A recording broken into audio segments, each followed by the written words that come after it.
اما بعد فاعوذ باللہ من الشیطان الرجیم بسم اللہ الرحمن الرحیم وما ارسلناک الا رحمۃ للعالمین صدق اللہ العلی العظیم وصدق رسولہ النبی الکریم۔ قدرت کا یہ قانون ہے، فطرت کا یہ تقاضا ہے، جب اندھیرا ہو تو روشنی ہوتی ہے۔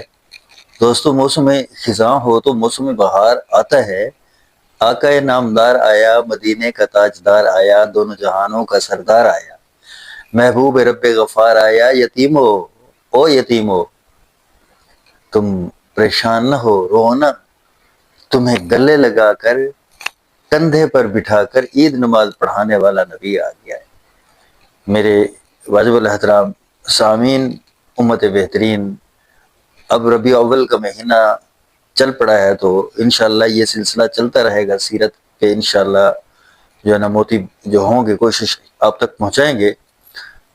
تو بعض حضرات یہ کہتے ہیں کہ ہم نبی کریم مدنی مصطفیٰ صلی اللہ علیہ وسلم کی پوری سیرت بیان کر سکتے ہیں، اور میں کہنا کسی مائی نے وہ لال ہی نہیں جڑیا جڑا نبی کریم آقا مدنی محمد مصطفیٰ احمد مجتبہ شافی معشر ساقی کوثر امام الانبیاء ختم النبیین محمد مرسلین صلی اللہ علیہ وسلم دی سیرت بیان کر سکتا ہو۔ بھائی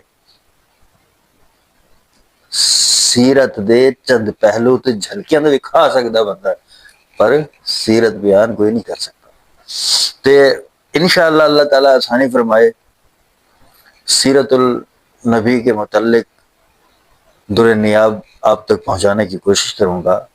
آقا کی سیرت کا عنوان اتنا وسیع ہے کہ امی عائشہ صدیقہ، پیغمبر کی رفیقہ، ازواج میں لائقہ، کائنات میں باسلیقہ، شان میں عجیبہ، نہایت ہی خوش نصیبہ، حبیب خدا کی حبیبہ، باغ نبوت کی اندلیبہ، وہ فرماتی ہیں کان خلق القرآن کہ سارا قرآن میٹھا مدنی مصطفیٰ صلی اللہ علیہ وسلم ہیں، جن کی ذات اقدس مبارکہ نے الحمد سے لے کر والناس تک پورے قرآن پر سیم ٹو سیم، بالکل سیم ٹو سیم ایگزیکٹ جس نے عمل کیا وہ نبی کریم مدنی مصطفیٰ صلی اللہ علیہ وسلم کی ذات گرامی، اسم گرامی میں سبحان اللہ۔